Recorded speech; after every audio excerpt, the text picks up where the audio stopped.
So, hey everyone, welcome back again, Fiction Addiction.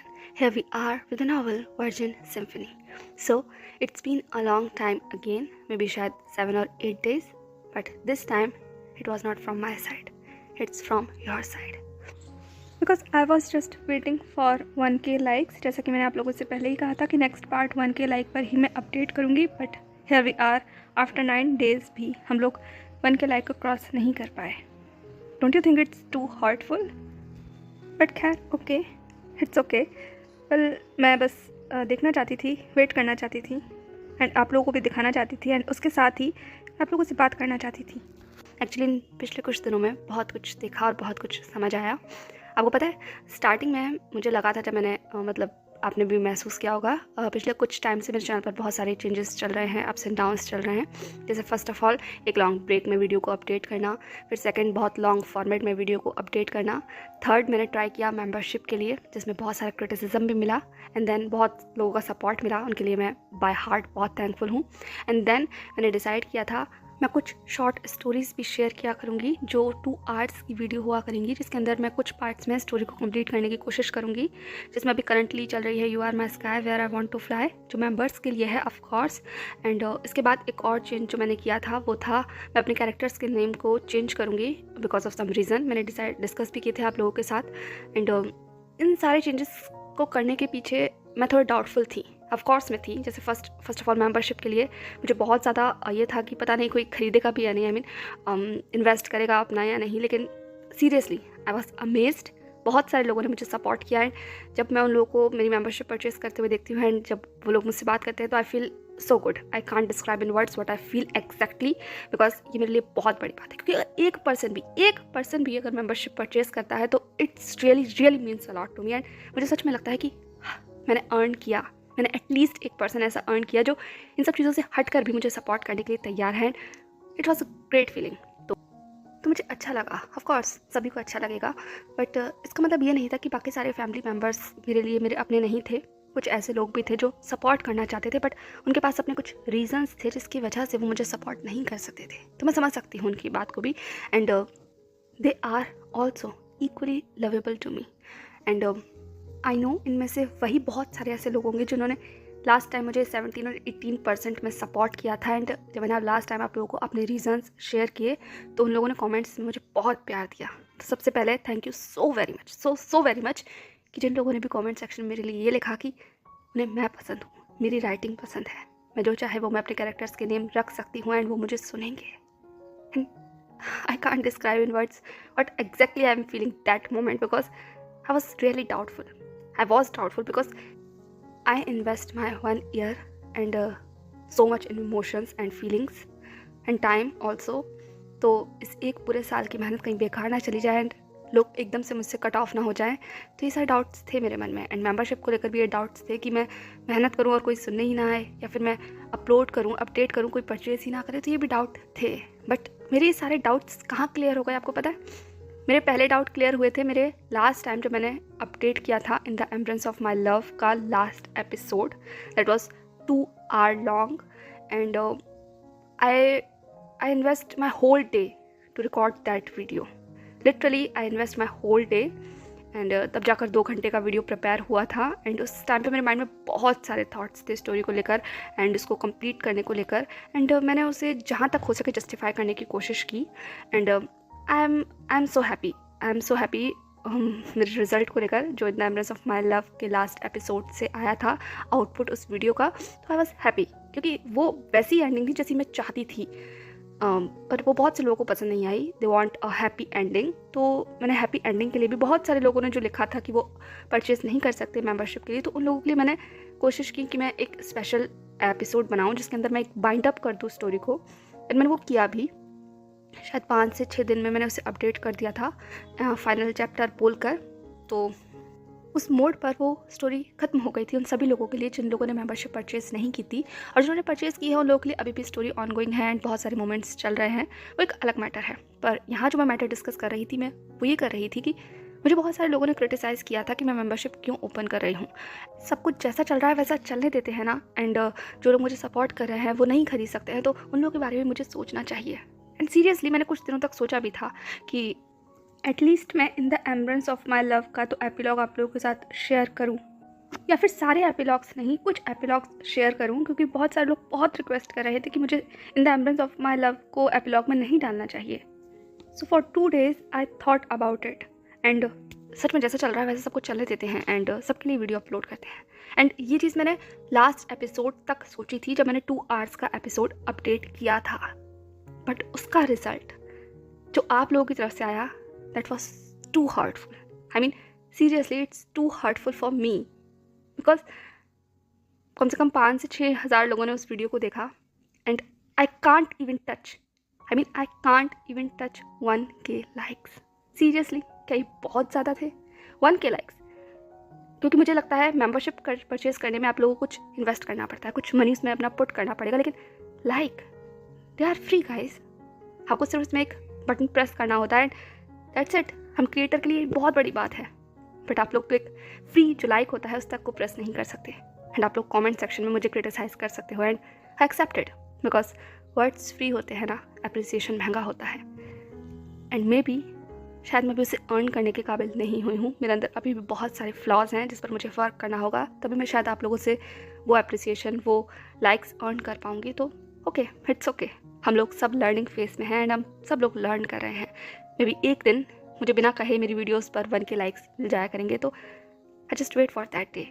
But उस चीज़ से मुझे एक बात क्लियर हुई कि मैंने मेंबरशिप ओपन कर कोई गलत डिसीजन नहीं लिया है, क्योंकि मैं एटलीस्ट अपना हार्डवर्क वहाँ पुट करूँ जहाँ पर कम से कम मुझे ऐसे लोग मिले जो मुझे सुने।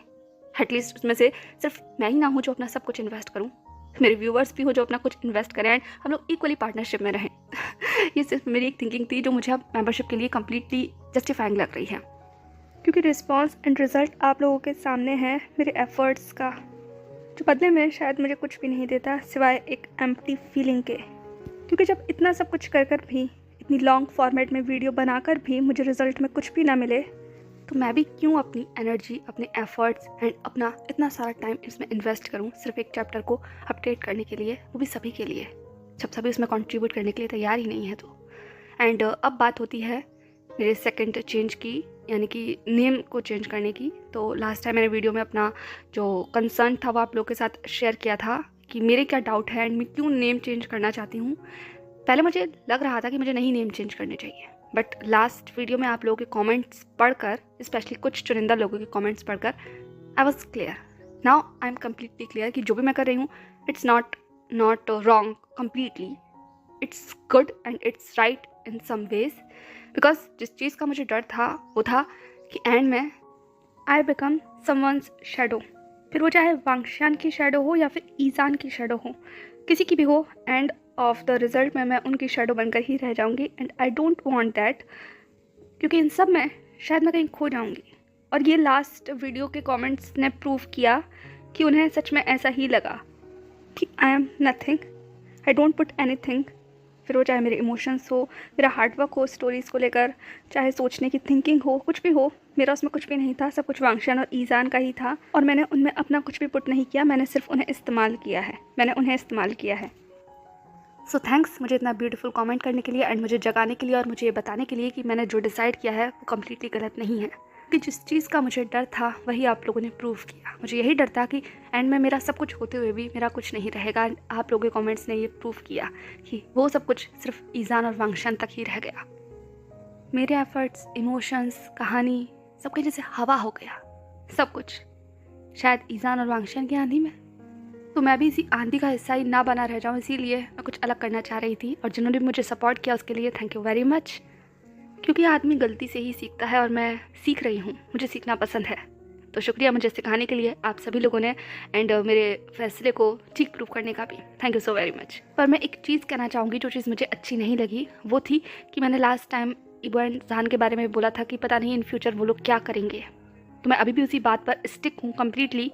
We don't know what they have, we don't know what they do, and we clearly don't know what will they do in future, क्योंकि we are nothing। हम कौन हैं? कोई नहीं। हम लोग बस सिर्फ इमेजिनरी बबल के अंदर है जिसके अंदर हमें उनका रिलेशन अच्छा लगता है।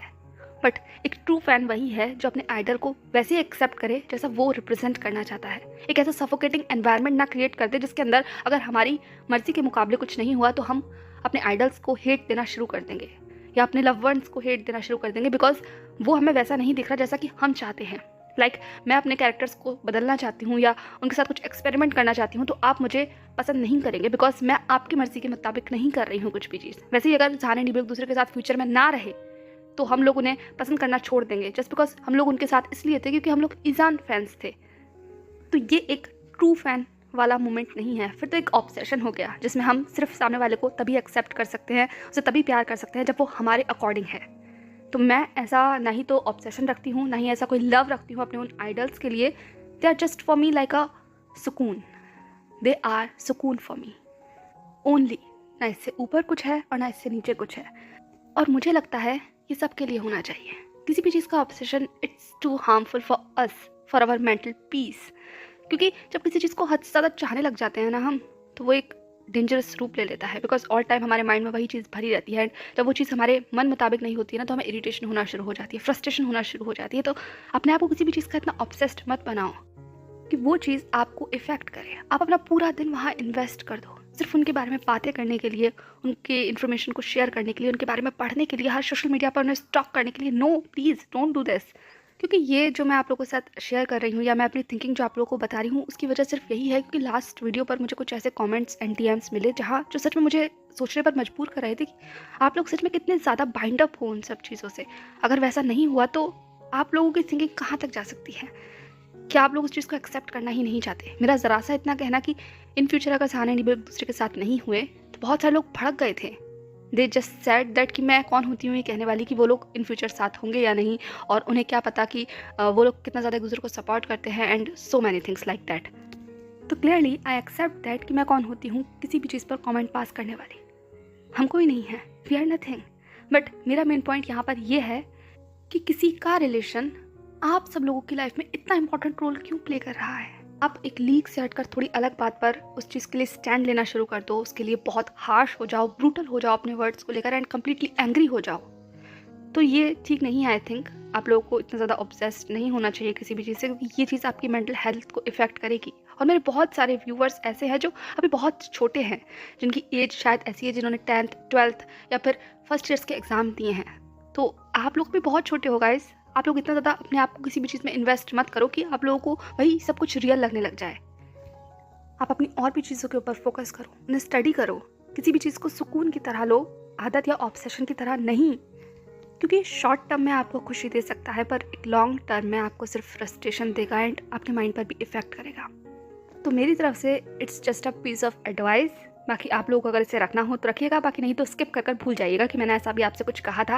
मैं बस सिर्फ आपसे अपना थोड़ा सा एक्सपीरियंस, अपना पॉइंट ऑफ व्यू आप लोगों से शेयर करना चाहती थी, क्योंकि मुझे बस थोड़ा सा कंसर्न हुआ अपने उन व्यूवर्स और उन लिसनर्स के लिए जो मुझसे छोटे हैं, जो अभी 10th 11th 12th में हैं या कॉलेज के फर्स्ट ईयर में हैं। तो मैं सिर्फ उन लोगों से यही कहना चाहती थी कि अभी आप अपनी लाइफ में और भी प्रीशियस चीज़ों पर ध्यान दीजिए एंड अपने करियर पर फोकस कीजिए, क्योंकि वो सबसे इंपॉर्टेंट है, ना कि ये इंपॉर्टेंट है कि हमारे आइडल्स भविष्य में शादी करेंगे या नहीं करेंगे, वो लोग साथ रहेंगे या नहीं रहेंगे, एंड उसके लिए किसी और से लड़ना, क्योंकि ये सब चीज़ें फ्यूचर की है तो फ्यूचर के लिए छोड़ देते हैं ना। हम अभी क्यों डिस्कस कर रहे हैं इस पर? तो बस अपना और अपनी मेंटल पीस का, हेल्थ का ख्याल रखिए एंड अपने माइंड को थोड़ा सा ब्रॉड कीजिए, जिसके अंदर चीज़ें इनपुट हों तो आप उनको एक बेहतर विजन से सोच सकें। मैं सिर्फ आपसे यही कहना चाहती हूँ और यही मैं अपनी स्टोरीज़ के थ्रू आप लोगों के साथ शेयर करना चाहती हूँ, एक नया, एक ब्रॉड विज़न जिसके अंदर बहुत सारी चीज़ें पुट हों, बहुत सारे सोशल टॉपिक्स पुट हो एंड उस टॉपिक्स पर मेरा विजन हो और उसमें आप लोगों का एक बनता हुआ विजन हो। यही मेरा मोटिव रहता है अपनी स्टोरीज़ के थ्रू आप लोगों को दिखाने का और समझाने का। इसीलिए मैं अपनी स्टोरीज़ में इतना एक्सपेरिमेंट करती हूँ और इसीलिए मैं अपनी स्टोरीज़ को कभी फैन फिक्शंस नहीं कहती, मैं हमेशा उन्हें नॉवल कहती हूँ। और इसीलिए मैं अपनी स्टोरी के कैरेक्टर्स के नेम को चेंज करना चाहती हूँ, क्योंकि मैं भी अब किसी की शेडो से बाहर निकलना चाहती हूँ एंड इन सब चीज़ों से मूव ऑन होकर एक न्यू वर्ल्ड क्रिएट करना चाहती हूँ। को बाद में कोई भी लोग ये पॉइंट आउट कर मुझे ना कह सकें कि मैंने सिर्फ किसी और की फेम एंड नेम को यूज़ कर ही ये सब कुछ क्रिएट किया है एंड अर्न किया है। मैं सच में अपना कुछ अब अर्न करना चाहती हूँ और ये शायद ठीक वक्त है गलतियों से सीख लेने का। तो आपकी ऑथर से भी गलती हुई है एंड अब वो सीखना चाहती है, तो प्लीज़ मुझे सपोर्ट कीजिए। That's all I want to ask from you. And one more thing, किसी ने मुझसे कहा था कि अगर मुझे नेम को लेकर एक्सपेरिमेंट करना ही है तो मुझे एक न्यू चैनल को ओपन करना चाहिए एंड वहाँ जाकर एक्सपेरिमेंट करने चाहिए and Indian name and Indian culture को यूज़ करना चाहिए।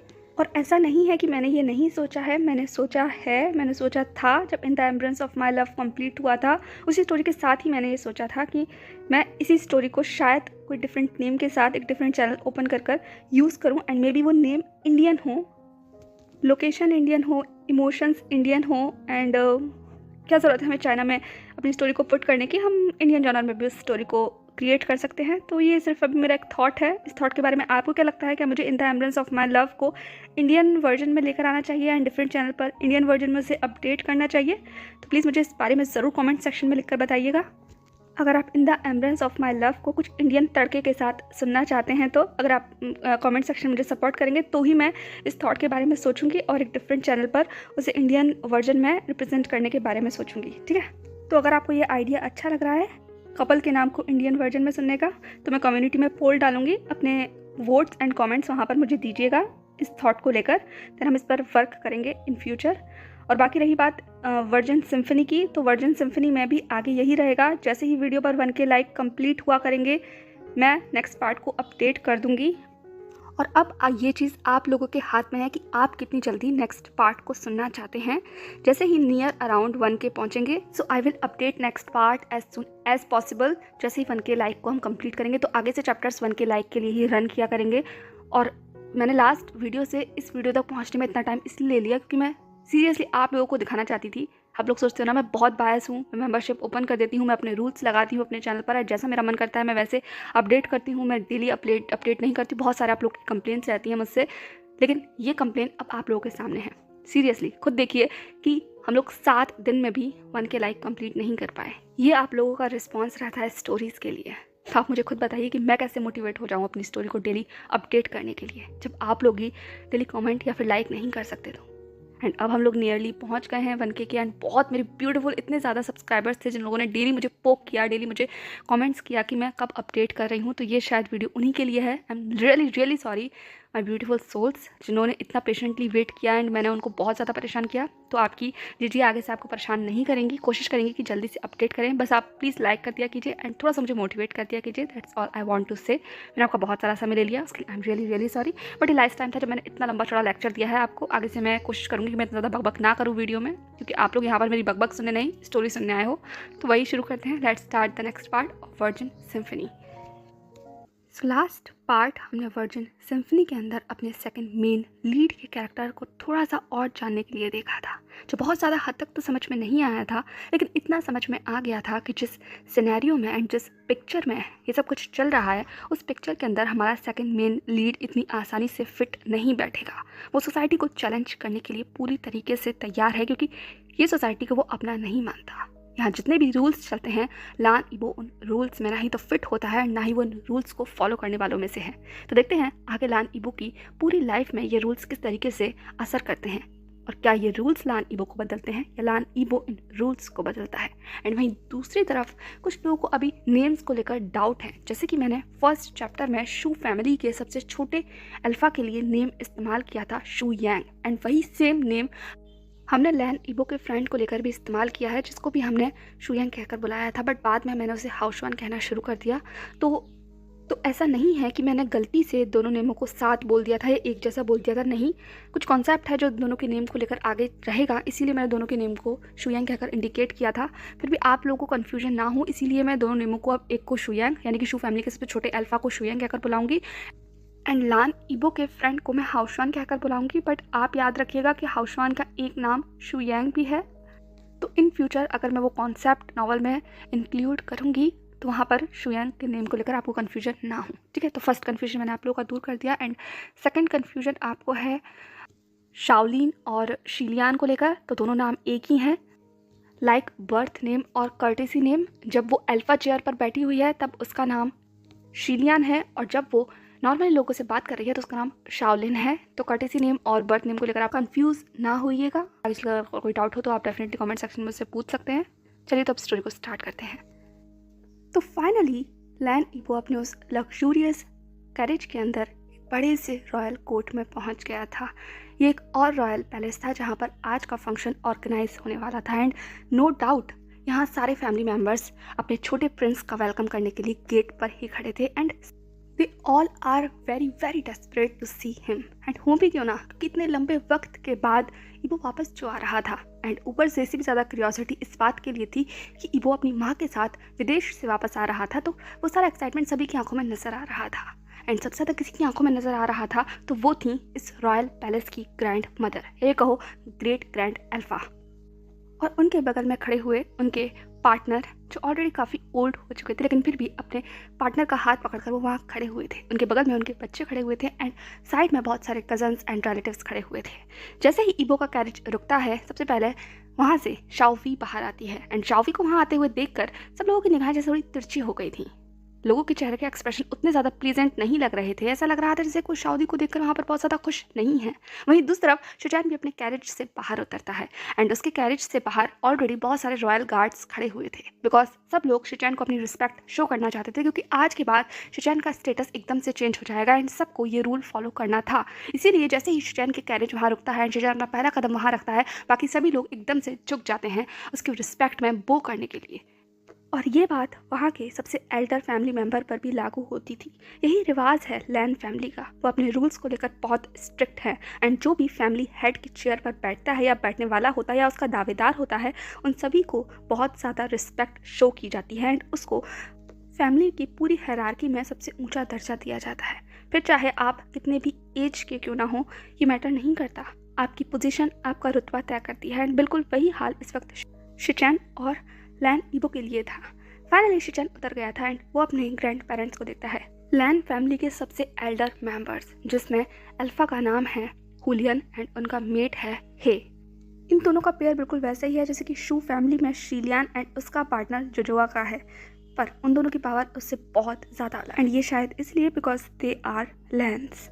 खैर अभी फ़िलहाल शिचैन को देखते के साथ ही उसके ग्रैंड पेरेंट्स आगे आ जाते हैं एंड साथ ही उनके फादर भी, जो वही साइड में एक और ओमेगा पार्टनर के साथ खड़े हुए थे, जिसे देखकर शिचैन की आंखें बहुत ज़्यादा ठंडी हो जाती हैं, बिल्कुल वैसे ही जैसे कि शाओवी की आंखें ठंडी हो गई थी। पर वह ऐसा कोई रिएक्शन नहीं देती, वो सिर्फ कैरेज के अंदर अपने आप को घुमाती हैं जहाँ इबो ऑलरेडी अपना मुंह बनाकर बैठा हुआ था एंड हाउशान उससे लगातार ये कह रहा था कि बाहर चलो लान इबो, बाहर चलो, पर इबो सिर्फ मुंह बना रहा था क्योंकि वो इस वक्त बहुत नाराज़ था। उसकी माँ ने उसका फ़ोन जो उससे छीन लिया था एंड इसीलिए वो बस वहाँ मुंह बनाकर बैठा हुआ था।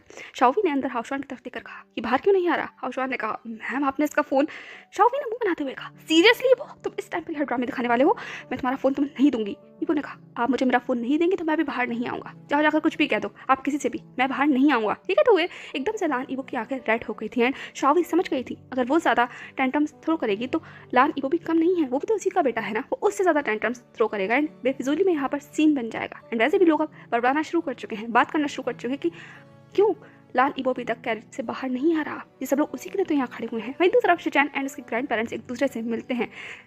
ग्रैंड मदर हुलियन ने कहा फाइनली मेरा प्रिंस आ गया। तब इसके ग्रेट ग्रैंड फादर ने उसे करेक्ट करते हुए कहा वो प्रिंस नहीं है, आज के बाद वो किंग बन जाएंगे, तो प्लीज़ मेट आप थोड़ा ध्यान से उन्हें एड्रेस कीजिए। ठीक है, तो वो मुस्कुरा रहे थे एंड उसके फेस पर एक जेंटल स्माइल थी। उनकी ऐसी स्माइल को देखकर शिचैन भी थोड़ा सा मुस्कुरा जाता है। उसने बस अपने एम्बेरसमेंट में सर नीचे कर लिया था। उसे बिल्कुल भी अच्छा नहीं लगता जब भी कोई भी उसे उसके नाम के अलावा उसकी पोजीशन से एड्रेस करता है, फिर वो चाहे उसके ग्रेट ग्रैंड पेरेंट्स ही क्यों ना हो। पर ये बात शिचैन जानता है कि उसके ग्रेट ग्रैंड पेरेंट्स रियलिटी में उसे सच में प्रिंस एंड किंग बनते हुए देखना चाहते हैं। उन्होंने इसके लिए बहुत मेहनत की है और शायद इसी वजह से शिचैन ने इस पोजीशन को ऑप्ट करने के लिए हामी भरी थी, वरना वो अपने फादर के लिए कभी भी इस पोजीशन को ऑप्ट नहीं करना चाहता था, क्योंकि अगर उसने ये पोजीशन ऑप्ट कर ली तो उसके फादर बिल्कुल फ्री हो जाएंगे और ये शिचैन के लिए बहुत बहुत गलत बात थी। पर फिलहाल अभी वो अपने पूरे फैमिली प्रेशर के नीचे दबा हुआ था और वो कुछ नहीं कर सकता था, इसीलिए उसने सिर्फ सारी रियलिटी को एक्सेप्ट कर लिया था एंड जो जैसा हो रहा था वो वैसा होने दे रहा था। और वो ऐसा करे भी क्यों ना, उसके पेरेंट्स ने तो उसे छोड़ दिया था ना, उसके ग्रेट ग्रैंड पेरेंट्स ही थे जिन्होंने उसे इतना पाल पोस कर बड़ा किया है। तो इस वक्त शिचैन के ऊपर उनका एहसान है और शायद शिचैन ये सब कुछ कर ही उनके एहसान को उतार सकता है, शायद तभी वो सांस ले पाएगा। यही सोच कर शिचैन सिर्फ सामने हुलियन एंड हे की तरफ देख रहा था, जो ऑलरेडी अपनी एडमायरेशन एंड बहुत अफेक्शनेट आइज़ के साथ उसकी तरफ देख रहे थे। तभी हुलियन ने हंसते हुए कहा सही कहा तुमने माय मेट, सही कहा, अब हमारा बेटा प्रिंस नहीं रहा है, ये बहुत जल्द किंग बनने वाला है। My bad my Prince, I mean my king, कैसे हैं आप, यहाँ आने में आपको प्रॉब्लम तो नहीं हुई। ये कहते हुए हुलियन सिर्फ मुस्कुरा रही थी एंड जेंटली शिचैन की तरफ देख रही थी। तभी शिचैन ने सिर्फ धीमे से कहा नहीं माँ, मुझे कोई प्रॉब्लम नहीं हुई, मैं बहुत अच्छे से यहाँ पर आ गया। हुलियन ने हंसते हुए कहा ये तो बहुत अच्छी बात है, एंड तुम्हारे भाई उसका क्या हाल है, उसे भी कोई दिक्कत तो नहीं हुई। ये कहते हुए हुलियन सिर्फ अपना सर घुमाकर लैन ईबो के कैरेज की तरफ देखने लगी जो अभी तक उतरा ही नहीं था।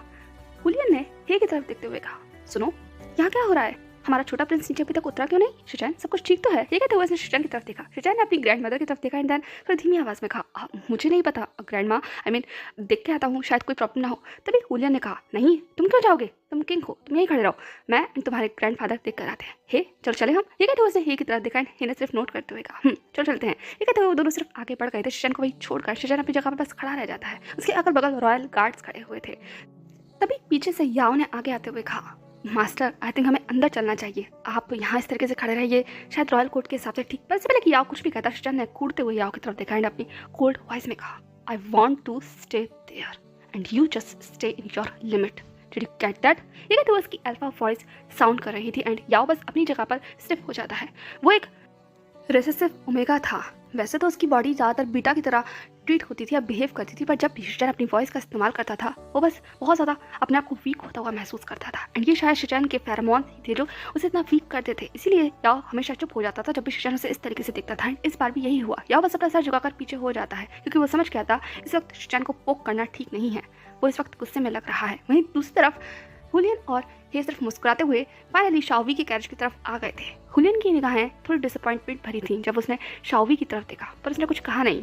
हे ने मुस्कुराते हुए कहा, माय लिटिल डॉटर, तुम वापस आ गई। ये कहते हुए वो हंस रहे थे। शाओवी ने तुरंत झुकते हुए कहा, अंकल हे, आप कैसे हैं? मैं उम्मीद करती हूँ आपकी हेल्थ अच्छी होगी। ये कहते हुए शाओवी सिर्फ बहुत पोलाइटली एंड फादरली फिगर की तरह हे की तरफ देख रही थी। हे ने कहा, ये क्या बात हुई शाओवी, तुम अभी भी मुझे अंकल कह रही हो? माय ब्यूटीफुल डॉटर, तुम मुझे फादर कहना चाहिए। तुम जानती हो ना मुझे ये बिल्कुल पसंद नहीं है जब तुम इस तरीके से बैरियर क्रिएट करती हो। ये कहते हुए सिर्फ हे शाओवी की तरफ देख रहा था एंड शाओवी ने एम्बेरसमेंट अपना सर झुकाते हुए कहा, आई एम सॉरी फादर, मैं बस बहुत लंबा वक्त हो गया है ना एंड हमारे रिश्ते। पर इससे पहले कि शाओवी आगे कुछ भी कहती तभी हुलियन ने कहा, रिश्ते हमारी तरफ से आज भी वैसे ही हैं जैसे पहले थे। तुमने इन रिश्तों को तोड़ा है और ख़राब किया है और तुम अब दूरी भी बना रही हो, और तुम जानती हो ये मुझे बिल्कुल पसंद नहीं है कि मेरी फैमिली टूटे। ये कहते हुए हुलियन सिर्फ अपनी अल्फा वॉइस का इस्तेमाल कर रही थी एंड उसकी वॉइस सुनकर एकदम से शाओवी बस झुक जाती है, चुप हो जाती है, क्योंकि वो भी एक ओमेगा थी एंड वो जानती थी कि उसे फैमिली हेड के सामने किस तरीके से बिहेव करना है। एंड वैसे भी हुलियन एंड शाओवी का रिलेशन कुछ बहुत ज़्यादा अच्छा नहीं रहा। वो हमेशा सॉल्ट एंड पेपर की तरह है। इस ऑकवर्ड से माहौल को महसूस करते के साथ ही हे ने तुरंत मुस्कुराते हुए कहा, अरे अरे अरे, अभी से तुम लोगों ने माहौल को टेंस करना शुरू कर दिया। मैं नहीं चाहता मेरी फैमिली एनवायरनमेंट थोड़ा सा भी टेंस हो, और इतने लंबे वक्त के बाद मेरा छोटा बेटा बाहर आया है तो मुझे उसे देखने तो दो। तुम दोनों अपनी बात बाद में करना। माय लिटिल प्रिंस, कहाँ हो तुम? ये कहते हुए मुस्कुराते हुए अंदर की तरफ देख रहा था। कहने को तो हे की उम्र हो गई थी, लेकिन फिर भी आज भी वो एक गॉर्जियस एंड ब्यूटीफुल ओमेगा है। मोस्ट इम्पॉर्टेंटली पूरी लैन फैमिली के अंदर वो इकलौता मेल ओमेगा है, क्योंकि उसके बाद किसी ने भी मेल ओमेगा को अपने पार्टनर की तरह कभी नहीं रखा। हे के अलावा बाकी सभी लोगों के पास एक वुमेन ओमेगा ही है अपने पार्टनर के तौर पर। हाँ, कॉन्क्यूबाइंस हैं मेल ओमेगा, पर पार्टनर एक फीमेल ओमेगा ही होती है, और शायद इसकी वजह प्रेगनेंसी है।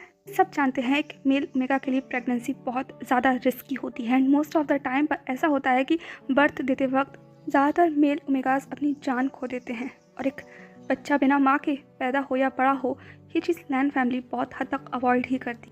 इसीलिए कभी भी लैन अल्फाज मेल ओमेगाज को टारगेट या पार्टनर नहीं करते अपना। जैसे कि रिचुअल है, साइलेंट रिचुअल, जिसके बारे में जानते सब हैं पर कहता कोई कुछ नहीं है।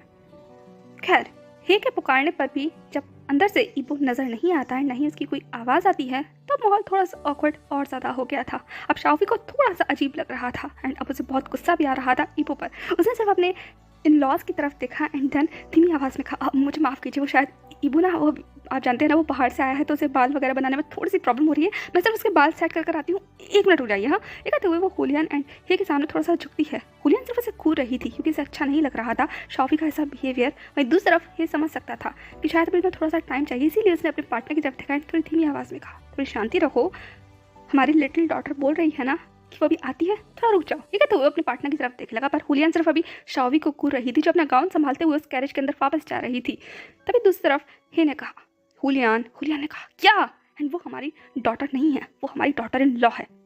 और उसे सर पर चढ़ाने की ज़्यादा ज़रूरत नहीं है। वैसे भी वो कौन सी ड्यूटी पूरी कर पाई है जो मेरे छोटे प्रिंस को लाने की ड्यूटी पूरी कर पाएगी। पता नहीं कैसे परवरिश की होगी उसने। एक तो हुलियन सिर्फ पड़पड़ा रही थी एंड हे सिर्फ अपना सर झटक रहा था क्योंकि वो जानता था उसकी पार्टनर ऐसे ही है। वहीं दूसरी तरफ फाइनली शाओवी कैरेज के अंदर आ गए थे एंड उसने इबो का कान मरोड़ते हुए कहा, तो तुम मानोगे नहीं ना। इबो ने तुरंत अपनी माँ की तरफ देखते हुए कहा, माँ आप मुझे इस तरीके से टॉर्चर नहीं कर सकती।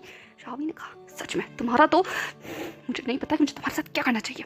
मैं तुम्हें तुम्हारा फोन एक ही शर्त पर दूंगी, अगर तुम बाहर अच्छे से बिहेव करोगे तो। इबो ने कहा, माँ ये सच में बहुत नाइंसाफी है। शाओवी ने कहा, नाइंसाफी तो तुम्हें पता ही नहीं है कि क्या होती है। चुपचाप से इस कैरेज के बाहर आओ क्योंकि बहुत सब नाटक तुम ऑलरेडी दिखा चुके हो। मैं नहीं चाहती कि कोई भी मुझ पर पहले से पहले कि शाओवी आगे कुछ भी कहती। इबो ने पड़बड़ाते हुए कहा, हाँ कोई भी आप पर उंगली उठाए आपकी परवरिश को पॉइंट आउट करे आप ये नहीं चाहती। मैं समझ गया, इस डायलॉग को मैं रट चुका हूँ माँ, क्योंकि स्टेट से लेकर यहाँ तक आप सिर्फ यही बोले जा रही हैं एंड मुझे नहीं पता कौन आप पर उंगली उठाएगा। किसकी इतनी हिम्मत है कि वो आप जैसे कनिंग शार्प माउथ ओमेगा को पोक कर सकता है। लेकिन तो वो सिर्फ अपनी नैरो आइज से अपनी माँ की तरफ देख रहा था एंड ये सुनते के साथ ही एक शाओवी का जबड़ा पिट जाता है। वो सच में इस वक्त ईबो को क्लियर कर रही थी। अगर और कोई वक्त होता तो वो अच्छे से ईबो को सबक सिखाती, पर अभी यहाँ पर माहौल ऐसा नहीं है, इसीलिए वो सिर्फ ईबो को कूद ही रही थी। वहीं दूसरी तरफ ईबो एकदम से अपनी आइज जो राइट हो रखी थी उन्हें नॉर्मल कर ले रहा है। एक बार फिर से वो ओशियन ब्लू आइज उसकी माँ के सामने थी। ईबो ने साइन करते हुए कहा, माँ देखिए ना, प्लीज़ गुस्सा करने का कोई वक्त नहीं है। आप मुझे मेरा फ़ोन दे दीजिए एंड मैं प्रॉमिस करता हूँ मैं अच्छे से बिहेव करूँगा। एक बार मुझ पर ट्रस्ट तो कर देखिए। शाओवी ने भी साइन करते हुए कहा, ईबो ईबो तुम नहीं जानते ये फैमिली, आई मीन बेटा मैं सिर्फ तुमसे ये कह रही हूँ कि आज प्लीज़ आज अच्छे से बिहेव करना, ओके। अपनी माँ के लिए तुम इतना कर सकते हो। शाओवी की ऐसी आवाज़ सुनकर, ऐसी प्लीडिंग आइज देखकर ईबो ने फाइनली अपने मन में ठान लिया था कि वो आज अच्छे से, सच में अच्छे से बिहेव करेगा। इसीलिए उसने सिर्फ अपनी माँ को हक करते हुए कहा, ठीक है माँ मैं अच्छे से बिहेव करूँगा। पर मेरा फ़ोन एक है तो शाओवी की तरफ देखा एंड शाओवी ने बस थक हार कर अपनी गाउन में से उस फ़ोन को निकालकर ईबो के हाथ में रख दिया था एंड देन उसने ईबो की तरफ देखकर कहा, प्रॉमिस कर रहे हो ना। ईबो ने अपनी 3 फिंगर्स ऊपर करते हुए कहा, प्रॉमिस। इसके साथ ही फाइनली शाओवी सिर्फ मुस्कुराती है एंड एट लास्ट वो अपने गाउन को संभालते हुए कैरेज से बाहर आ गई थी। एंड वहीं दूसरी तरफ ईबो सिर्फ रंग जीतने वाली मुस्कुराहट के साथ अपने फ़ोन की तरफ देख रहा था एंड बस सोच रहा था कि शुक्र है उसे उसका फ़ोन मिल गया। तभी हाउशा ने ईबो की तरफ देखकर कहा, ऐसा क्या है इस फ़ोन में, आई मीन तुम तो पागल ही हो गए थे। ईबो ने कहा, तुम नहीं जानते मेरी गर्लफ्रेंड का बर्थडे है एंड मुझे उसे विश करना है। हाउशा ने अपनी आंखों को बड़ा करते हुए कहा, वही तुम्हारी 2 दिन पुरानी ओमेगा गर्लफ्रेंड।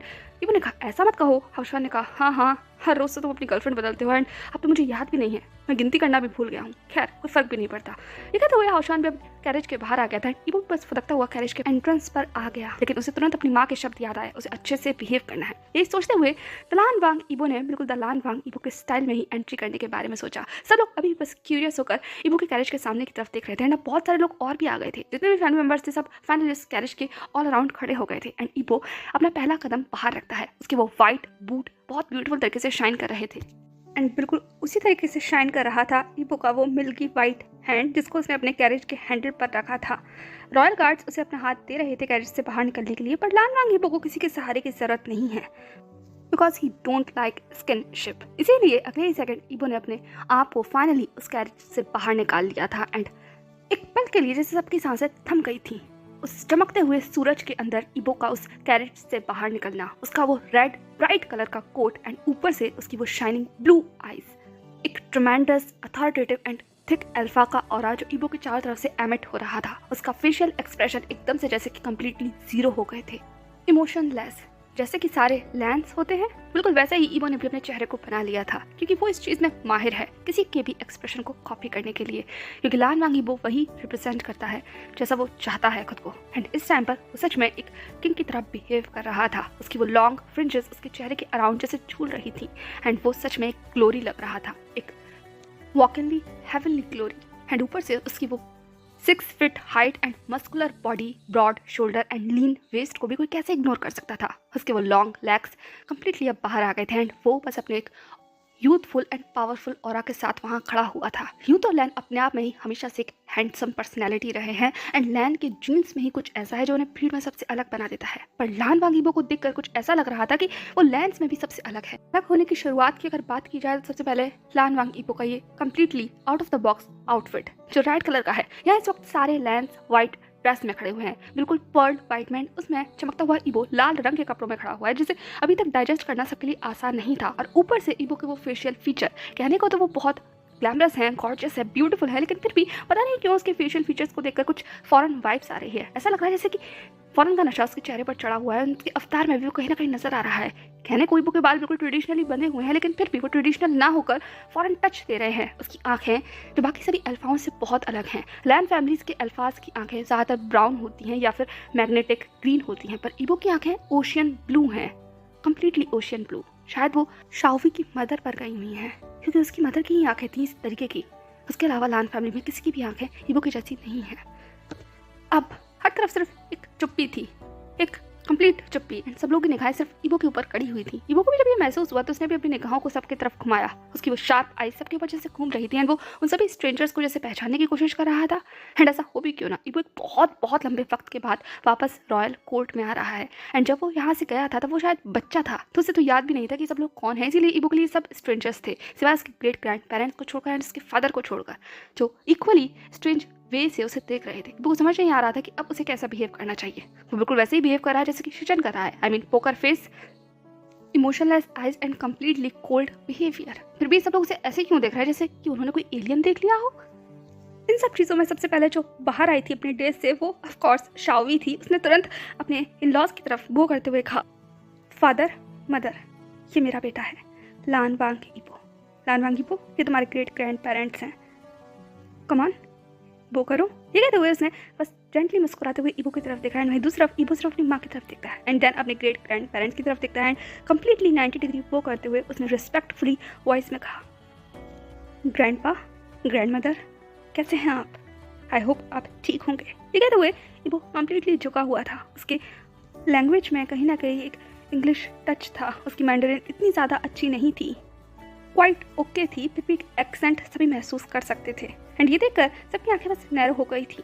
नो डाउट वो ईबो को बस अभी तक तेज में ही देख रहे थे, क्योंकि अभी तक उनको ईबो को इस तरीके से देखना डाइजेस्ट नहीं हो पा रहा था। क्योंकि एक तो ईबो बहुत ब्रेथटेकिंग लग रहा था, दूसरा उसका जो पावरफुल ऑरा था वो सब फील कर सकते थे, तीसरा ईबो को किसी ने एक्सपेक्ट नहीं किया था कि उसकी पर्सनैलिटी कुछ ऐसी होगी। वो बिल्कुल कंप्लीटली रेप्लिका लग रहा था अपने फादर की।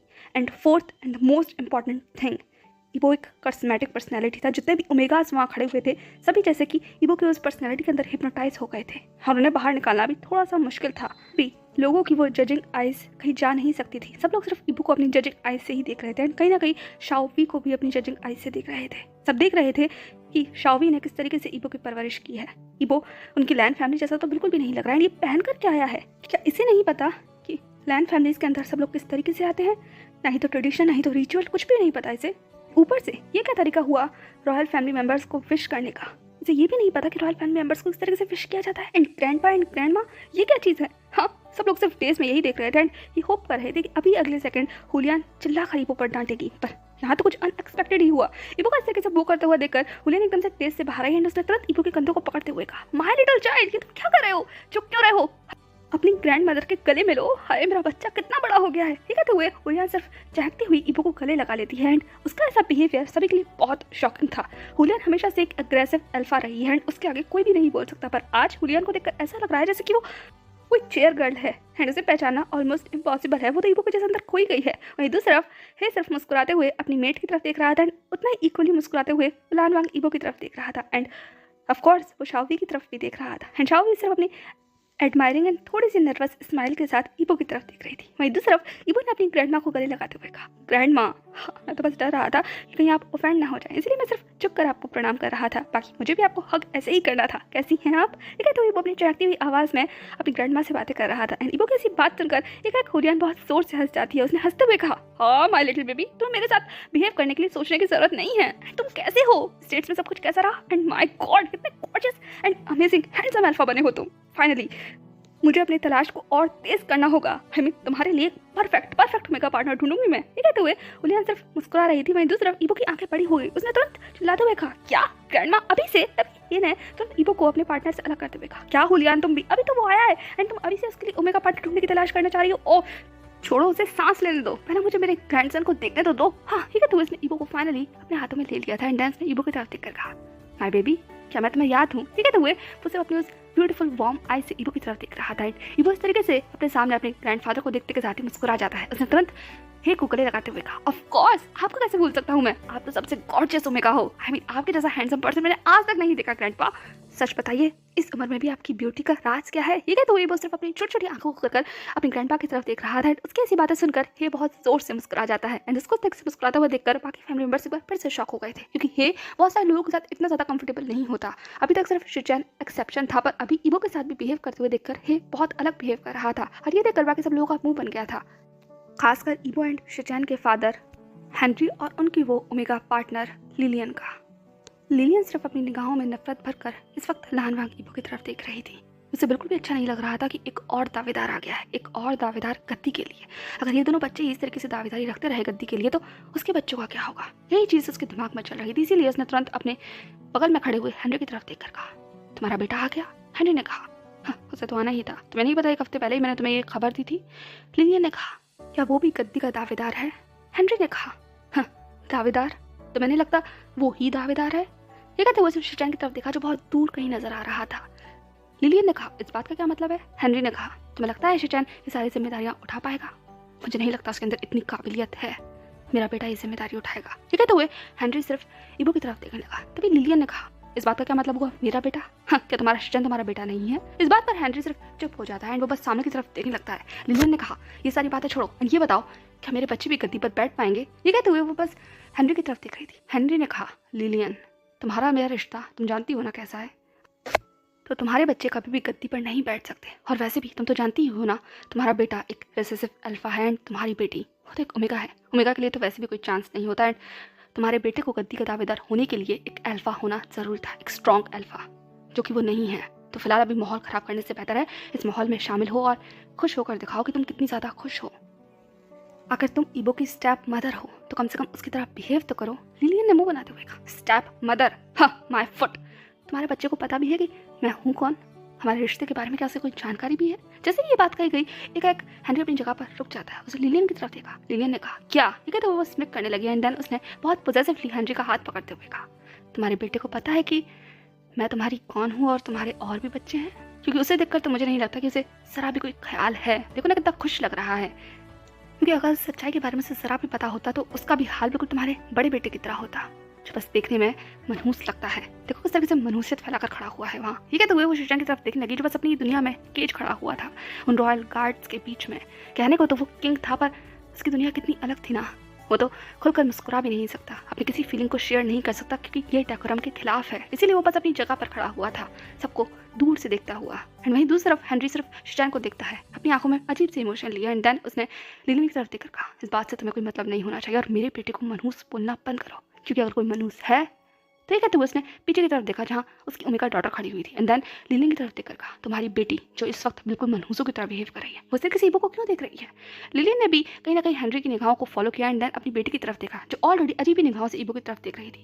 एंड उसकी ऐसी निगाहों को देखकर लिलियन सिर्फ फ्रॉन्ट हो जाती है। उसने हेनरी की तरफ देखकर कहा, ये क्या है? हेनरी ने कहा, मुझे नहीं पता, उसको बोलो कि ढंग से बिहेव करे एंड मैं अपने बेटे से मिलने जा रहा हूँ एंड तुम अपनी बेटी को संभालो। ये कहते के साथ ही उसने सिर्फ लिलियन से अपना हाथ छुड़ा लिया था एंड वहीं दूसरी तरफ लिलियन अपनी जगह पर बस खड़ी रह जाती है। उसने अपनी मुट्ठियों को भींचते हुए कहा, तो मैं पा कर भी मैं पूरी तरीके से पा नहीं पाई हूँ, पर मेरा प्रॉमिस है इस गद्दी पर सिर्फ मेरा बेटा बैठेगा, सिर्फ मेरा बेटा। इन सबको मैं यहाँ से हटा दूंगी, खासकर इस लानवांग इबो को, क्योंकि सबसे बड़ा खतरा तो यही है।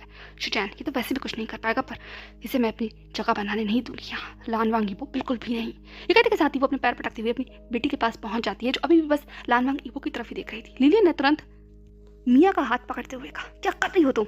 लिलियन का जगह से हाथ पकड़ता हुआ महसूस करते के साथ ही मिया अपनी ड्रेस से बाहर आ जाती है। उसने अपनी माँ की तरफ देखते हुए कहा, माँ क्या हुआ आपको, आपने चिल्ला क्यों रही है? लिलियन ने कहा, चिल्ला रही हूँ मैं? तुम किस तरीके से इबो को देख रही हो? क्या तुम भूल गई हो कि वो तुम्हारा भाई है?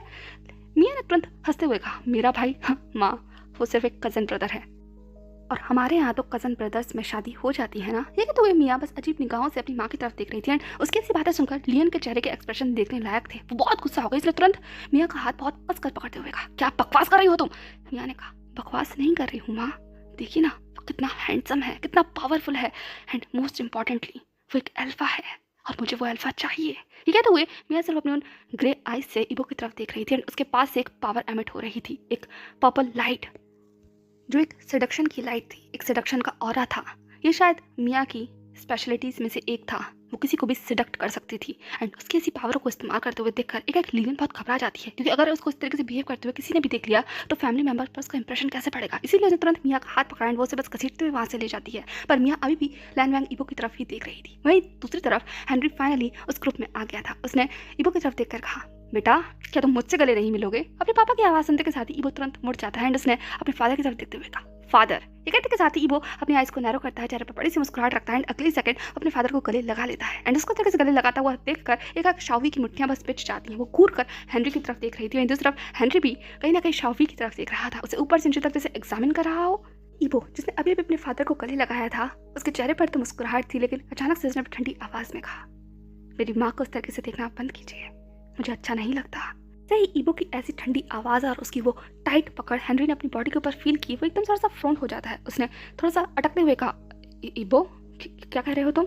जैसे ही हेनरी ने कहा, इबो ने अपने आप को हेनरी से अलग किया एंड देन एक बार फिर से अपने चेहरे के एक्सप्रेशन को सेट किया और मुस्कुराते हुए कहा, कुछ नहीं फादर, मैं तो सिर्फ ये कह रहा हूँ कि कैसे हैं आप, ठीक तो है ना?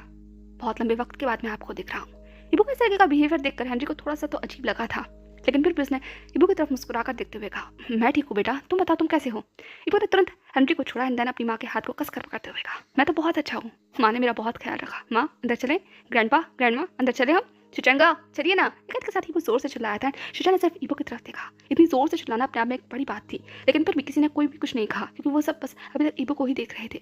हुलियन ने कहा, ओके बेटा अंदर चलते हैं, लेकिन बाकी सबसे तो इबो ने कहा, बाकी सबसे मैं मिलता रहूँगा। आई मीन ये शायद मेरे अंकल हैं, ये आंट हैं एंड ये शायद ग्रेट ग्रैंड अंकल हैं। आप ग्रेट ग्रैंड अंकल ही है ना? ये तो उसने भीड़ में पीछे खड़े हुए एक ओल्ड अल्फा की तरफ देखा। उस ओल्ड अल्फा ने सिर्फ इबो को घूर कर देखा पर कुछ कहा नहीं। इबो ने कहा, मैं समझ गया मम्मा एंड ग्रैंड माँ, अभी हमें अंदर चलना चाहिए, क्योंकि मुझे अभी इस वक्त जूस पीना है, मैं बहुत थक गया हूँ इस कैरेज की सवारी कर कर।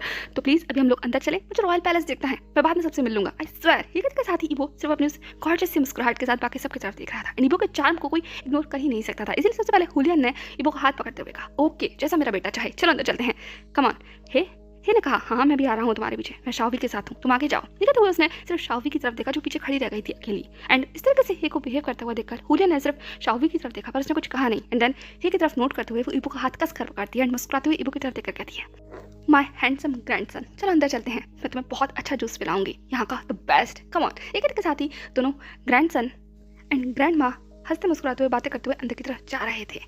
वहीं दूसरी तरफ शिचन भी आके बढ़ गया था रॉयल कोर्ट की तरफ एंड बाकी सब लोग भी पीछे पीछे चल रहे थे। सब लोग खुशफुसा तो रहे थे, बातें तो कर रहे थे, पर तेज बोलने की किसी की भी हिम्मत नहीं थी, क्योंकि सब जानते थे यहाँ भी बहुत हाई ऑफिशियल्स, हाई रैंक लोग खड़े हुए हैं। इबो का ओहदा ही कितना बड़ा है, इबो के ओहदा के आगे कोई कुछ भी नहीं कह सकता, इसीलिए सब लोग सिर्फ अपने मन के अंदर शिकायत भर कर भी पीछे पीछे चल रहे थे।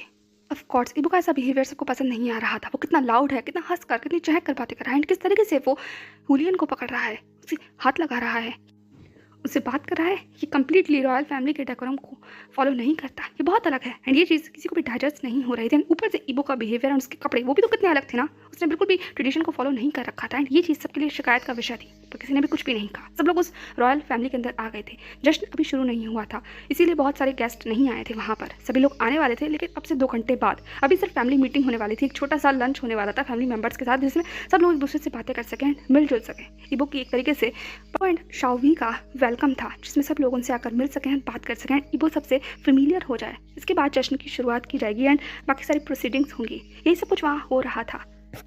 तभी हुलियन ने इबो को वहीं चेयर पर बैठाते हुए कहा, ये लो तुम्हारे लिए juice and by the way तुम्हारा ये कोट। ठीक है, तो हुलियन इबो के उस पूरे आउटफिट को देखने लगी। इबो ने उस जूस को पीते हुए कहा, क्या हुआ ग्रैंडमा, आपको पसंद नहीं आया? आई मीन ये लेटेस्ट कलेक्शन है एंड ये डिज़ाइन मुझे बहुत पसंद है एंड ये कलर भी, क्या आप लोगों की तरह ये कपड़े मुझे पसंद नहीं है। सब लोगों ने देखी ना, सफ़ेद कलर पहन रखा है, ऐसा लग रहा है जैसे कि हम लोग किसी पार्टी में नहीं किसी फ्यूनरल में आए हैं। इबो कैसी बातें सुनकर हुलियन की आंखें बड़ी हो गई। उसने इबो की तरफ देखकर कहा, फ्यूनरल? इबो ने कहा, हाँ फ्यूनरल, हमारे वहाँ पर स्टेट्स में सब लोग फ्यूनरल पर ऐसे कपड़े पहनते हैं। ग्रैंडमा प्लीज़ मुझे ऐसे कपड़े नहीं पहनने एंड आप मुझे फोर्स तो नहीं करोगी ना? इबो कैसी चमचमाती हुई आंखें देखकर एक हुलियन ने बस अटकती हुई मुस्कुराहट देकर कहा, फोर्स नहीं बेटा, मैं तुम्हें फोर्स कैसे कर सकती हूँ एंड तुम जो चाहो तुम वो पहन सकते हो। ठीक है, तो हुलियन थोड़ा सा अपने आप को अजीब महसूस कर रही थी, क्योंकि आज तक ऐसा कभी भी नहीं हुआ, ट्रेडिशन को ब्रेक नहीं किया जा सकता। लेकिन इबो के आगे वो कुछ कह सकती थी क्या? वो यही सोच रही थी कि वो कुछ कह क्यों नहीं पा रही है, वो तो अल्फा है ना। पर इबो की वो चमकती हुई आंखें एंड उसकी वो मुस्कुराते हुए चेहरे को देखकर शायद हुलियन कुछ कह ही नहीं पाई। एंड वैसे भी अभी तो इबो आया है, अभी बहुत सारा वक्त पड़ा है उसे सब कुछ सीखने के लिए एंड इस ट्रेडिशन में फिट बैठने के लिए। इसीलिए अभी ईबो की मुस्कुराहट ज़्यादा इंपॉर्टेंट है। इसीलिए हुलियन ने कुछ भी नहीं कहा, वो सिर्फ अपने ग्रैंडसन को पैम्पर करने लगी एंड उसे कुछ ऑफर करने लगी। एंड इसके बाद शुरू होती है एक बहुत लेविश एंड ग्रैंड मीटिंग, जिसके अंदर सब लोग आकर बस ईबो से मिल रहे थे एंड ईबो भी मुस्कुरा कर सबसे मिल रहा था। वो बात अलग है कि उसका जबड़ा दर्द कर गया था, वो पोकर फेस मेंटेन करते करते एंड वो झूठ मूठ का खुश होने का दिखावा करते करते वो बिल्कुल भी खुश नहीं है। वो बोर हो रहा है, डैम बहुत बोर हो रहा है, स्पेशली इन सभी के फेस देख देख कर, जिनको देख कर ही कोई भी कह सकता है कि ये लोग भी बिल्कुल इंटरेस्टेड नहीं है ईबो से मिलने में। बस वो यहाँ पर अपना डेकोरम मेंटेन करने आए हैं जैसे कि ईबो मेंटेन कर रहा है। खैर ये ड्रामेबाजी कुछ देर और चलती है। वहीं दूसरी तरफ अब धीमे धीमे कर वक्त जैसे जैसे गुजर रहा था, मेहमानों के आने का भी वक्त हो गया था। शू फैमिली का कैरेज भी ऑलमोस्ट अब लैन फैमिली के उस बड़े से महल से कुछ दूरी पर ही रह गया था। इस वक्त शिलियन बस बाहर की तरफ देख रही थी। तभी इसके बगल में बैठे हुए जोजुआ ने कहा, शाओलिन तुम्हें क्या लगता है, क्या विजान को यहाँ इस तरीके से पार्टी में लेकर आना सही फैसला है? जैसे ही जोजुआ ने एक शिलियन ने अपनी उन डार्क आइज से जोजुआ की तरफ देखकर कहा, तो मेरे फैसले पर डाउट है?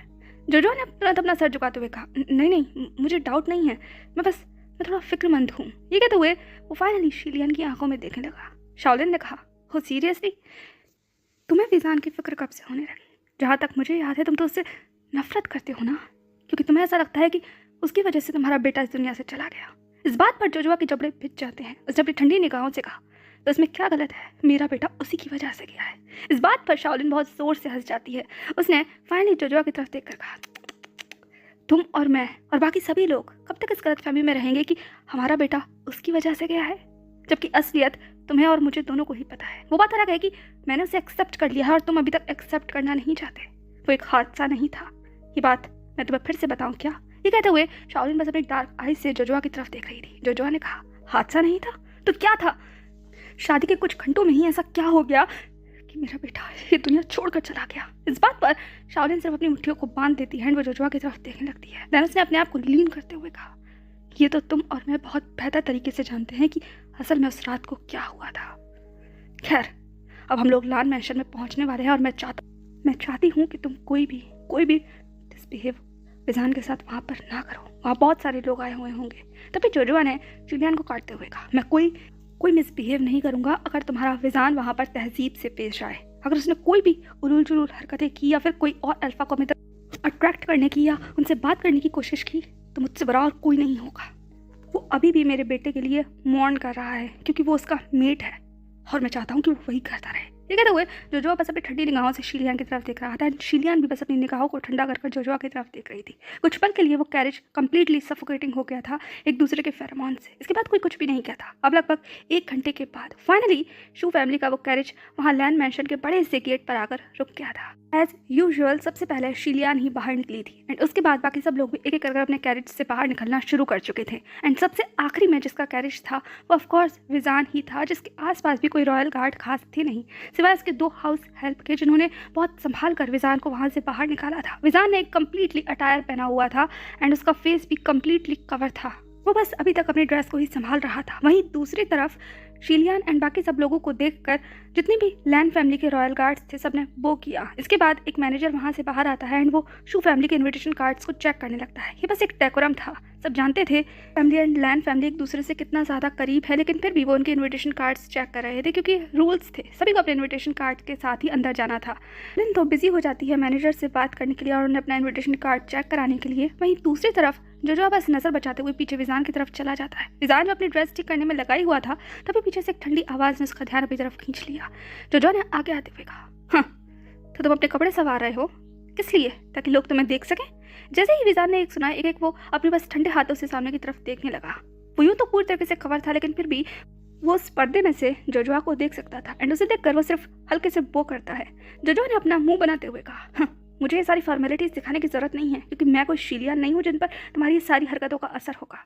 मैं तुम्हें बहुत अच्छे से जानती हूँ, कैरेक्टरलेस बिच। जैसे ही जोजुआ ने कहा एक विजान की मुट्ठियाँ बिच जाती हैं एंड उसके अगल बगल खड़ी हुई उसकी जो हाउस हेल्प्स थी वो भी अपना सर झुका लेती हैं। ये कोई नया नहीं है, इस तरीके के तीखे शब्द अक्सर वो सुनते रहते हैं, पर जब भी सुनते हैं उनका दिल ऐसे ही टूटता है अपने मास्टर के लिए, खासकर शियान का जो बस अपनी उन आंसू भरी निगाहों से अपने मास्टर की तरफ देख रही थी। पर जोजुआ यहाँ रुका नहीं था। जोजुआ ने आगे बढ़ते हुए कहा, तुम और तुम्हारे जैसे ओमेगाओं को मैं बहुत अच्छे से जानता हूँ। शिलियन से तो मैं कुछ कह नहीं सकता, पता नहीं क्यों वो तुम्हें इतना फेवर करती है। शायद तुमने उसे इम्प्रेस करने की कोशिश की होगी, पर मैं तुम्हें वार्न करता हूँ, अगर तुमने अपनी इन गंदी हरकतों को ऐसे ही जारी रखा और मेरे अल्फा के करीब आने की कोशिश की तो याद रखना, मुझसे बुरा और कोई नहीं होगा। तुम मेरे मेरे बेटे के मेट हो। सिर्फ यही वजह से मैं अभी तक रुका हुआ हूँ, वरना मैं तुम्हें धक्के मार कर। वैसे पहले आगे जोजुआ कुछ भी कहता, एक विजान ने अपनी थोड़ी धीमी पर ठंडी आवाज में कहा, मैं आपके बेटे का मेट हूँ। शायद ये बात अपने आप में काफ़ी है आपको बताने के लिए कि मेरा और आपके अल्फा के बीच का रिश्ता क्या है। आप लोग मेरे इन लॉज हो और मैं आपकी। और ये कहते हुए विजान ने उस दिशा में देखा जहाँ शाओलिन खड़ी हुई थी। एंड देन वापस उसने जोजुआ की तरफ देखकर कहा, आपके अल्फा की रिस्पेक्ट करता हूँ और आपसे भी मैं यही उम्मीद करता हूँ कि आप भी मुझे खुद के सन इन लॉ की तरह देखते हुए रिस्पेक्ट करें, क्योंकि मेरे हस्बैंड के जाने के बाद भी हूँ तो मैं शू फैमिली का सबसे एल्डेस्ट सन इन लॉ ही। ये कहते हुए विजान फाइनली जोजुआ की तरफ देख रहा था। वो था तो पर्दे में, लेकिन कहीं ना कहीं जोजुआ विजान की आंखों की उस हीट को महसूस कर सकता था। एंड ये देखकर उसकी सिर्फ जबड़ा और उसकी मुट्ठियाँ पिच जाती हैं। वो बस उसे घूर रहा था, पर उसने आगे कुछ कहा नहीं। उसे सिर्फ अपने पीछे खड़ी हुई उस हाउस हेल्प की तरफ देखा एंड देन उसकी तरफ इशारा किया। अगले ही सेकंड वो हाउस हेल्प आगे आ गई थी। उसके हाथ में एक बहुत बड़ा पोर्ट्रेट लगा हुआ था। जोजुआ ने सिर्फ विजान की तरफ देखकर कहा, चलो अच्छा है, तुम्हें ये याद है कि तुम बेटे से बंधे हुए हो और अपनी आखिरी सांस तक उससे ही बंधे रहोगे जब तक कि तुम्हें कोई और अल्फा क्लेम नहीं कर लेता। और मैं इस बात के लिए पूरी तरीके से अश्योर रहूँगा कि तुम्हारी किस्मत इतनी ज़्यादा अच्छी ना हो, क्योंकि तुमने मेरा बेटा मुझसे छीना है। मैं आखिरी सांस तक तुमसे तुम्हारी आज़ादी छीनना चाहता हूँ। फिलहाल तुम्हारे हाथ में तुम्हारा मॉर्निंग ब्रेसलेट है ना। ये कहते हुए उसने बहुत ज़्यादा रूथलेस तरीके से ब्रूटली बस विजान के कलाई को पकड़ लिया था, उसी कलाई को जिसमें उसका मॉर्निंग ब्रेसलेट था। एंड इस पूरे प्रोसेस के अंदर विजान के उस कलाई पर हल्का सा स्क्रैच भी लग गया था, पर इस बात की किसी को क्या परवाह थी। वहाँ तो बस जो बहुत बेरहमी से विजान की कलाई को देख रहा था। एंड देन उसने विजान के हाथ को झटकते हुए कहा, चलो तुमने पहना तो है, और अब इस पोर्ट्रेट की जिम्मेदारी भी तुम्हारी है। कहीं भी जाओ मेरे बेटे का अक्स हमेशा तुम्हारे साथ चलना चाहिए। मेरा बेटा तो नहीं रहा, पर दुनिया को पता होना चाहिए कि तुम किसके हो। तो इतनी बड़ी पार्टी में जाकर उन सारे अल्फाओं के सामने तुम बहक ना जाओ और अपनी हरकतें ना दिखाने लग जाओ। इसीलिए इस पोर्ट्रेट को अपने साथ रखना हर वक्त, हर घड़ी। शियान, ये कहते के साथ ही उसने पीछे खड़ी हुई शियान की तरफ देखा है। एक पल में शियान थोड़ा सहर जाती है, लेकिन फिर भी उसने अपना सर रखते हुए कहा, जी मास्टर। जोजुआ ने कहा, इस पोर्ट्रेट को पूरी पार्टी में अपने मास्टर के साथ ही रखना।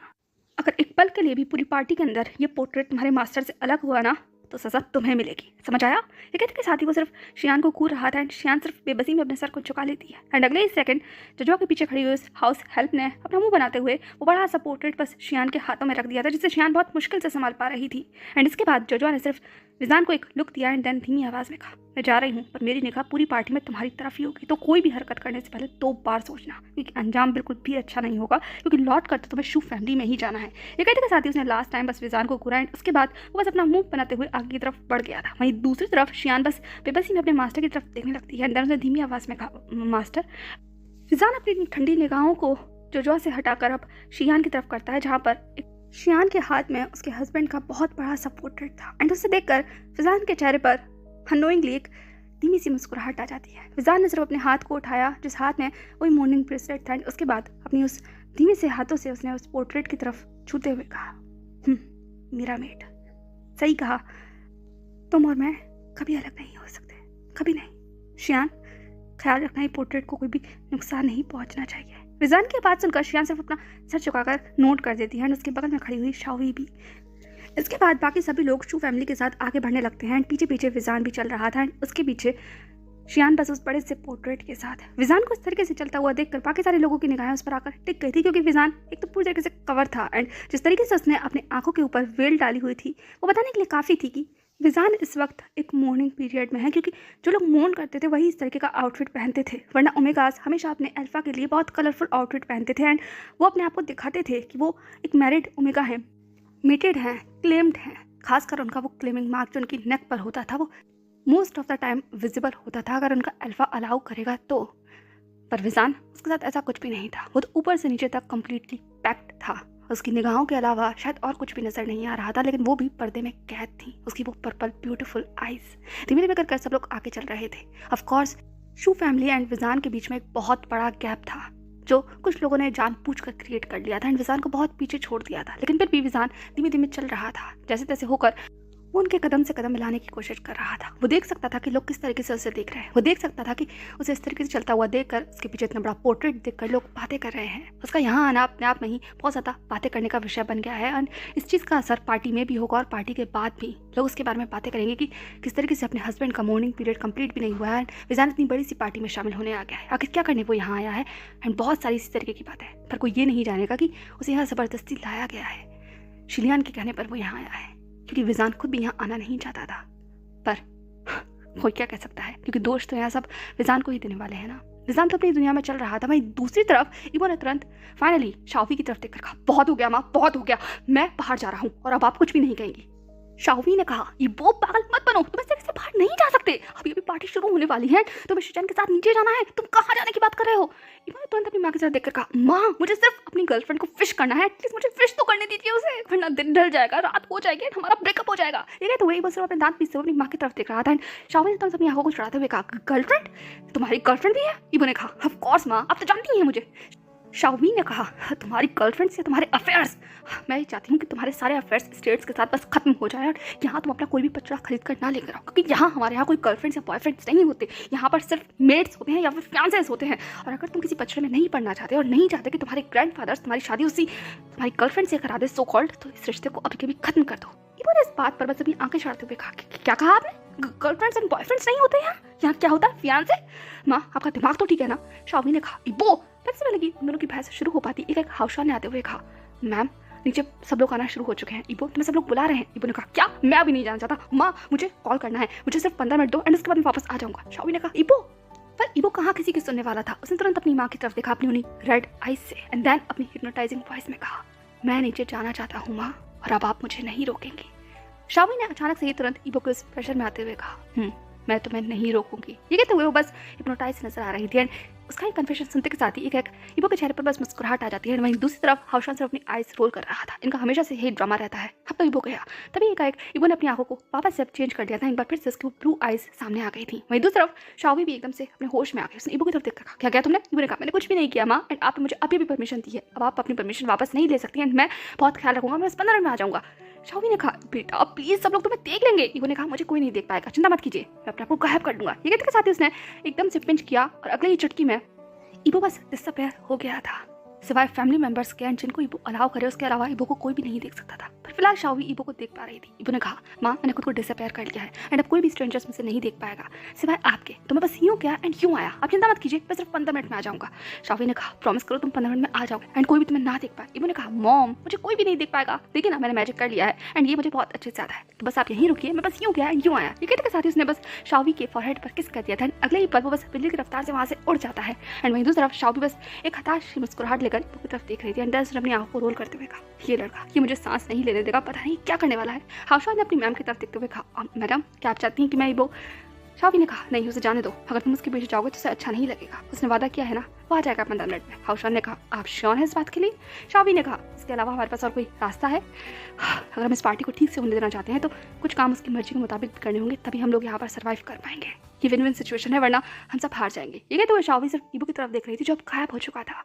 वहीं दूसरी तरफ लगभग 10 मिनट के बाद इबो एक पीछे बैकयार्ड में खड़ा हुआ था। एंड उस बैकयार्ड में वो बस अपने फोन पर वीडियो कॉल कर रहा था एंड अपनी गर्लफ्रेंड से बातें कर रहा था। उसने अपनी उस सेडक्टिव वॉइस में कहा, ओह कम ऑन डार्लिंग, तुम जानती हो ना how much I love you. ये कहते हुए वो अपनी फ्लर्टिंग आइज से बस सामने उस वीडियो कॉल में देख रहा था। वहीं दूसरी तरफ वो जो ओमेगा वहाँ बैठी हुई थी, उसने एक डीप कट ब्लाउज पहना हुआ था, जो जानबूझकर इबो को वो शो कर रही थी अपना क्लीवेज, वो बस अपने पाउटी लिप्स के साथ कहती है, सीरियसली हनी तुम मुझे प्यार करते हो। ये कहते हुए उसकी आवाज़ भी इक्वली ही सेडक्टिव थी एंड दोनों बस एक दूसरे से फ्लर्ट कर रहे थे ओपनली।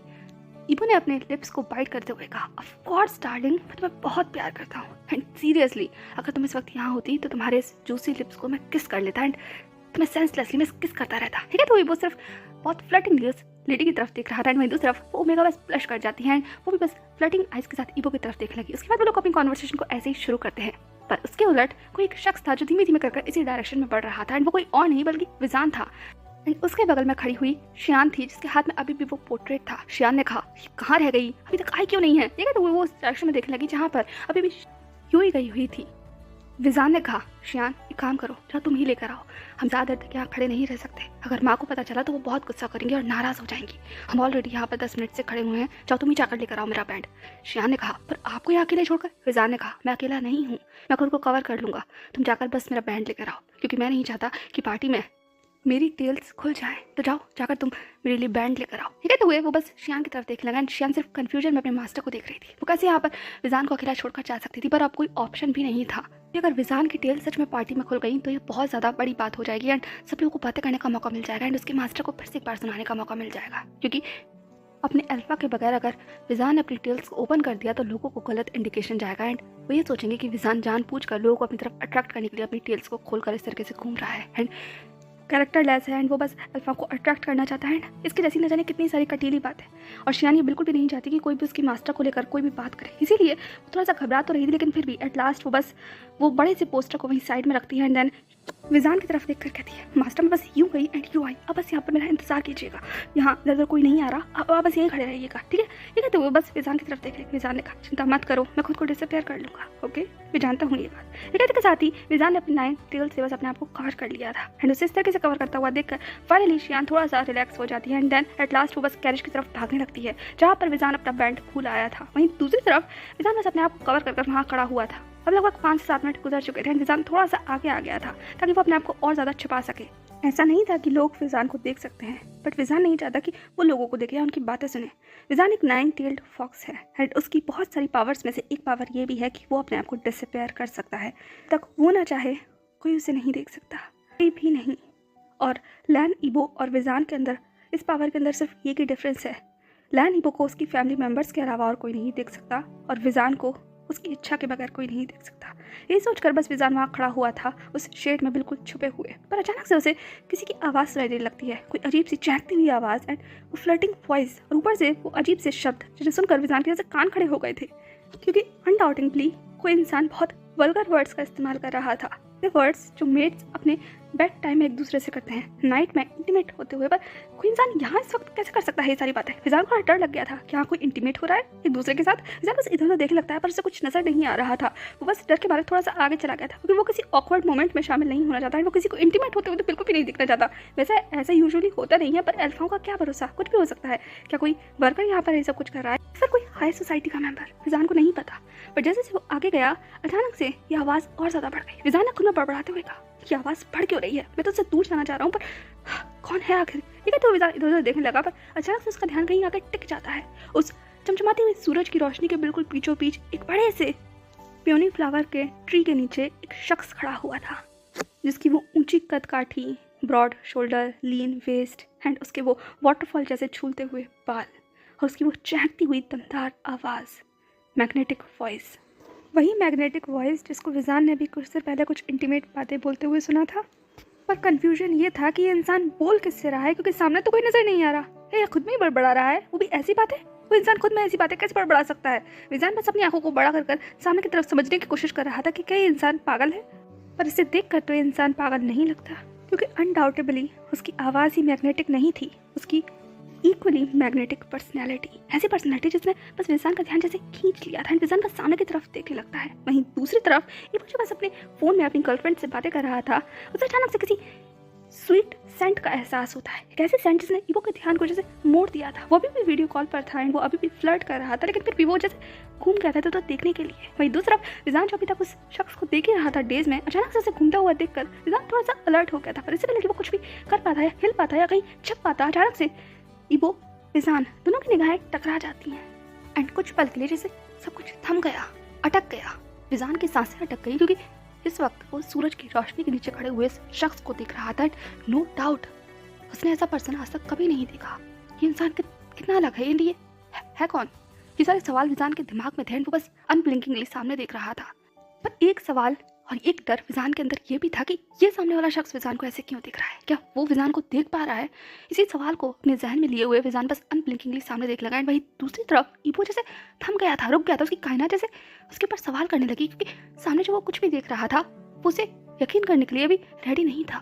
सामने कोई शख्स खड़ा हुआ था, पर्दे में कवर, पर उसकी वो 9 टेल्स जो ब्यूटीफुल तरीके से उसके चारों तरफ लहरा रही थी। ये क्या चीज़ है? ईवो को समझ नहीं आ रहा था, इसीलिए वो बस सामने की तरफ देख रहा था।